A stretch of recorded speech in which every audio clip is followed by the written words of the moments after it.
Hello दोस्तों, examination classes में आपका स्वागत है। आज मैं आप लोगों के लिए दोस्तों जूनियर असिस्टेंट्स मेंस का जो यूथ पब्लिकेशन कंपटीशन की प्रैक्टिस सेट आई है दोस्तों, आज उसमें मैं सामान्य जानकारी के दोस्तों क्वेश्चन लेके उपस्थित हुआ हूं, जिसमें दोस्तों एक बार मैं इसमें कुछ सेट पढ़ा चुका हूं, लेकिन आज पुनः दोस्तों जीके की अलग से एक सीरीज चला रहा हूं, जिसमें हम 1 बाय 1 पहले जीके कंप्लीट करेंगे दोस्तों, फिर उसके बाद उत्तर प्रदेश के से रिलेटेड क्वेश्चन कंप्लीट करेंगे। ऐसे हम पूरे कवर करेंगे। चलिए दोस्तों, आज पहला क्वेश्चन देखिए। जोरवे कल्चर एक चालकोलिथिक पुरातात्विक स्थल था जो वर्तमान समय में निम्नलिखित में से किस भारतीय राज्य में स्थित है? महाराष्ट्र, असम, गुजरात, बिहार। बताइए दोस्तों, थोड़ा सा आप लोग सपोर्ट करिए कि आप लोग जैसे ही मैं क्वेश्चन ख़त्म करूं तो उसके बाद आंसर देने की आप कोशिश किया करिए। तो दोस्तों इसका पहला ही ऑप्शन सही है, महाराष्ट्र। देखिए, जोरवे संस्कृत ताम्रपाषाण कालीन एक संस्कृत है जो M.N. देश पांडे ने इस संस्कृत की खोज किया था। कौन किए थे दोस्तों? M.N. देश पांडे। इसको जरूर आप नोट कर लीजिए क्योंकि ये बहुत काम का है। M.N. देश पांडे। M.N. देश पांडे ने इसकी खोज किया था। ठीक है, इसकी खोज किए थे। अब देखिए, जोरवे महाराष्ट्र राज्य के अहमदनगर जिले में गोदावरी नदी के सहायक नदी प्रवरा के तट पे स्थित है। तो जोरवे कहाँ पे है? महाराष्ट्र में। महाराष्ट्र में इसके आगे लिख लीजिए अहमदनगर। अहमदनगर जिले में गोदावरी नदी के तट पे। किसके तट पे दोस्तों? गोदावरी नदी के तट पर है। ठीक है, और इसकी जो सहायक नदी है दोस्तों वो है प्रवरा। इसकी सहायक नदी कौन सी है दोस्तों? प्रवरा नदी के तट पे स्थित है। चलिए नेक्स्ट क्वेश्चन देखते हैं। कैवल्य कौन से धर्म से संबंधित है? बताइए, कैवल्य कौन से धर्म से संबंधित है? बौद्ध, जैन, हिंदू, सिख। कौन सा इसका ऑप्शन सही होगा? तो इसका बी ऑप्शन सही है दोस्तों। कैवल्य का अर्थ होता है दोस्तों ज्ञान की प्राप्ति हो जाना। तो ये किससे संबंधित है? जैन धर्म से। ठीक है, कैवल्य जैन धर्म से संबंधित है। जैन धर्म में कैवल्य को सर्वोच्च और पूर्ण ज्ञान कहते हैं। क्या कहते हैं दोस्तों? सर्वोच्च ज्ञान। आप लिख लीजिए, वो ज़्यादा अच्छा है। सर्वोच्च ज्ञान इसको बोलते हैं कैवल्य को। ठीक है, सर्वोच्च ज्ञान कहते हैं। जैन धर्म में अज्ञान से पूर्ण ज्ञान की ओर बढ़ते समय 14 गुण स्थान से गुजरना पड़ता है। उसमें 13वां चरण जो है वो ज्ञान का है दोस्तों। यह जिसे प्राप्त होता है वो आहर्त कहलाता है। इसमें क्या कहलाता था? आहर्त कहलाता था। आहर्त कहलाएगा। चलिए दोस्तों नेक्स्ट क्वेश्चन को देखते हैं। Hindustan socialist Republican association HSRA का गठन डैश वर्ष में अंग्रेजों को उखाड़ फेंकने के उद्देश्य से किया गया था। 1921 में किया गया था, 1922 में किया गया था, 1930 में किया गया था कि 1928 में किया गया था? बताइए कौन सा सही है दोस्तों? 5 सेकेंड आपको मैं समय देता हूं, उसमें आप बताइए कि कौन सा इसका ऑप्शन सही है दोस्तों। इसका ऑप्शन डी बिल्कुल करेक्ट है। 1928 में दिल्ली के फिरोज शाह कोटला मैदान, आपको याद होना चाहिए, कोटला मैदान में वर्ष 1928 में Hindustan socialist Republican association means की HSRA का गठन किया गया था। यह एक क्रांतिकारी संगठन था दोस्तों, जिसमें चंद्रशेखर आजाद, भगत सिंह, सुखदेव और भगवती चरण बोहरा आदि प्रमुख व्यक्ति थे। इस संस्था का उद्देश्य था क्रांतिकारी कार्रवाई द्वारा भारत में समाजवादी गणतांत्रिक राज्य की स्थापना करना। क्या किसकी स्थापना करना था दोस्तों? समाजवादी गणतांत्रिक राज्य की।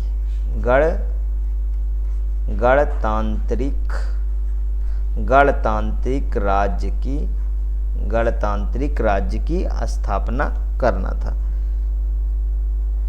नेक्स्ट क्वेश्चन, जिस समय भारत को स्वतंत्रता प्राप्त हुई उस समय इंग्लैंड का प्रधानमंत्री कौन था? बताइए, उस समय इंग्लैंड का प्रधानमंत्री कौन था? एटली थे, माउंटबेटन थे, वेवेल थे कि चर्चिल थे? बहुत अच्छा क्वेश्चन है दोस्तों, एटली थे, ध्यान रहे, एटली थे। भारत की स्वतंत्रता के समय इनका पूरा नाम है दोस्तों क्लीमेंट आर एटली, ब्रिटेन के प्रधानमंत्री थे। उनका कार्यकाल था दोस्तों, लिख लीजिए, 1945 से 1951 इनका कार्यकाल था। इस दौरान ब्रिटेन में लेबर पार्टी की जो है सत्ता थी। किसकी सत्ता थी? Labour party. दोस्तों इस समय भी लेबर पार्टी फिर से जीत गई है आज ही दोस्तों, जिसमें 410 सीट पाई है। ठीक है, उन्होंने अब लेबर पार्टी के फिर से सरकार होगी। नेक्स्ट क्वेश्चन, देवमाली डैश की सबसे ऊंची पर्वत चोटी है? पश्चिम बंगाल है, असम है, बिहार है कि उड़ीसा है? बताइए कौन सा सही है? तो इसका ऑप्शन डी बिल्कुल करेक्ट है दोस्तों। देवमाली की सबसे ऊंची चोटी जो है उड़ीसा है, और ये है इसकी कितनी लंबाई है दोस्तों? 1762 मीटर है, 1762 मीटर है। उड़ीसा के पूर्वी घाट पर स्थित राज्य की सर्वोच्च चोटी है। यह कोरापुट जिले में स्थित है। ठीक है, कोरापुट जिले में ये स्थित है। नेक्स्ट क्वेश्चन, केरल में समुद्री तट की रेत में भरपूर मात्रा में क्या पाया जाता है? कैल्शियम, रेडियम, थोरियम कि मैग्नीज पाया जाता है? क्या पाया जाता है दोस्तों? थोरियम पाया जाता है। थोरियम धातु की खोज कब हुई है? 1828 ईस्वी में बर्जीलियस ने थोराइड अयस्क से इसकी खोज की थी, ध्यान रखिएगा। ठीक, नेक्स्ट क्वेश्चन, संविधान की प्रारूप समिति की अध्यक्षता किसने की थी? डॉक्टर BR अम्बेडकर ने किए थे कि जवाहरलाल नेहरू ने किए थे कि VP मेनन ने किए थे कि सरदार वल्लभ भाई पटेल ने किए थे? दोस्तों डॉक्टर BR अम्बेडकर ने प्रारूप समिति की अध्यक्षता किए थे। ठीक, कौन किए थे? डॉक्टर BR अम्बेडकर ने प्रारूप समिति के अध्यक्षता किए थे। इसको इंग्लिश में कहते हैं दोस्तों ड्राफ्टिंग कमेटी। ठीक है, ड्राफ्टिंग कमेटी का गठन किया गया इस समिति में। इस समिति के अध्यक्ष को छोड़कर सदस्यों की कुल संख्या जो है दोस्तों वो 6 थी। इस प्रकार कौन कौन से? जैसे एन गोपाल स्वामी अयंगर थे, और दूसरा अल्लादी कृष्ण स्वामी अय्यर थे, और कन्हैया लाल मणिक लाल मुंशी थे, और सैयद मोहम्मद सदुल्ला थे। एन माधव राव मतलब जिसे आप BL मिश्र के स्थान पे थे ये, और TT कृष्णमाचारी थे, जो 1948 में इनकी मृत्यु के बाद DP खेतान को सदस्य बना दिया गया था। ठीक, नेक्स्ट क्वेश्चन, यदि किसी जनजाति को अनुसूचित जनजाति की सूची से निकालना हो तो ऐसा करने की शक्ति किसे प्राप्त है? राष्ट्रपति को, संसद को, राष्ट्रीय अनुसूचित जनजाति आयोग को कि संघ के मंत्रिपरिषद को? तो दोस्तों ये है संसद को प्राप्त है। ठीक है, किसी जनजाति को अनुसूचित जनजाति की सूची से निकालने के अधिकार सिर्फ संसद के पास है, वो भी अनुच्छेद दोस्तों 342(2) है। 342(2) के तहत संसद को प्राप्त है, जबकि किसी जनजाति को अनुसूचित जनजाति राष्ट्रपति द्वारा घोषित किया जाता है, ये ध्यान रखिएगा। नेक्स्ट क्वेश्चन, ग्राम पंचायत के निर्वाचित प्रतिनिधियों का कार्यकाल कितना होता है? 3 वर्ष होता है, 5 वर्ष होता है, 2 वर्ष होता है कि 4 वर्ष है? ये तो आपको भी पता होगा दोस्तों, 5 वर्ष होता है। कितने वर्ष होता है? 5 वर्ष होता है, ध्यान रखिएगा। नेक्स्ट क्वेश्चन, कौन सा संविधान संशोधन अधिनियम संसद सदस्यों और विधानसभा सदस्यों की अयोग्यता से संबंधित है? 42वां संशोधन अधिनियम है कि 52वां संशोधन अधिनियम है कि 62वां संशोधन अधिनियम है कि 32वां संशोधन अधिनियम है? कौन सा है दोस्तों? ये है दोस्तों 52वां संशोधन अधिनियम है। ठीक है, हाँ, इसका यही क्वेश्चन है। 52वां संशोधन अधिनियम संसद सदस्यों और विधानसभा सदस्यों की अयोग्यता से संबंधित है। इस संशोधन को दल बदल निरोधक कानून भी कहा जाता है। लिख लीजिए दोस्तों, दल बदल निरोधक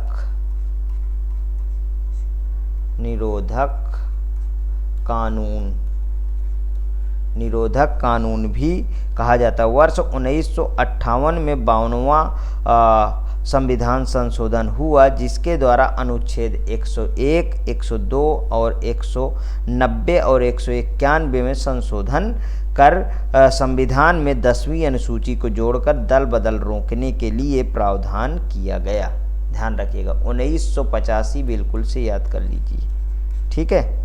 1985 में 52वां संविधान संशोधन हुआ था। नेक्स्ट क्वेश्चन, किस बैंक को the leader of the last resource कहा जाता है? विश्व बैंक को, सेंट्रल बैंक को, स्टेट बैंक को कि देना बैंक को? दोस्तों, सेंट्रल बैंक को कहा जाता है। भारत में उदारीकरण को औद्योगिक समृद्धि और सामाजिक विकास के प्रकृति को गतिमान करने के उद्देश्य से इसे अपनाया गया था, ठीक है। भारतीय अर्थव्यवस्था में उदारीकरण को आठवीं पंचवर्षीय योजना के समय अपनाया गया था। कब अपनाया गया था दोस्तों? 8वीं अनुसूचित के समय, ठीक है।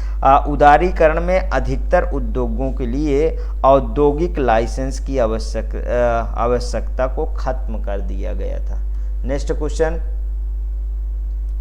किस पंचवर्षीय योजना को अर्थव्यवस्था के उदारीकरण के रूप में भी जाना जाता है? 7वीं को, 8वीं को, 9वीं को, 10वीं को? बहुत अच्छा क्वेश्चन दोस्तों ये पूछा गया है।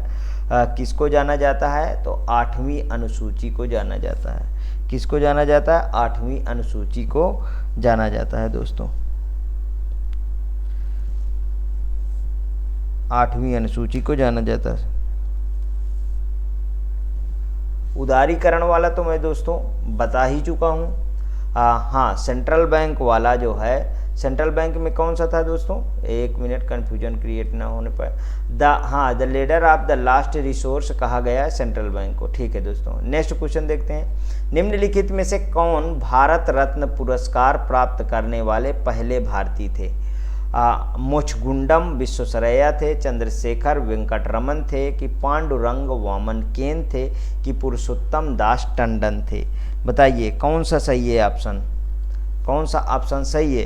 तो इसका भी दोस्तों बी सही है, बिल्कुल ऑप्शन चंद्रशेखर वेंकटरमन थे, ठीक है। भारत में सबसे बड़ा नागरिक सम्मान भारत रत्न है दोस्तों।